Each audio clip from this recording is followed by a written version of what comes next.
अपने लिए सवाल अपने लिए बोले सवाल जा ए मेरे वालों बड़े खुश नसीब है बड़े खुश नसीब है ए मेरे वालों खुश नसीब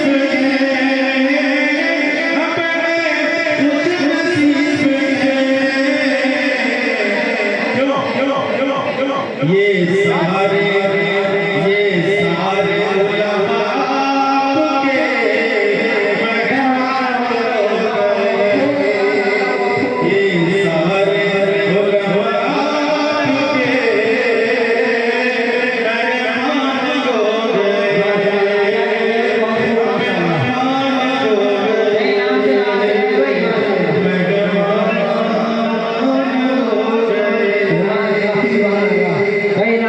आपके मेहमान हो गए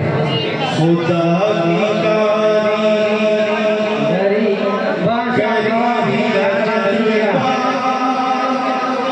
अब जो बोलना जानते हैं वो बोले इंशाअल्लाह सब जानते हैं ना बोलना हाथ उठा के बोले सुभान अल्लाह खुदा की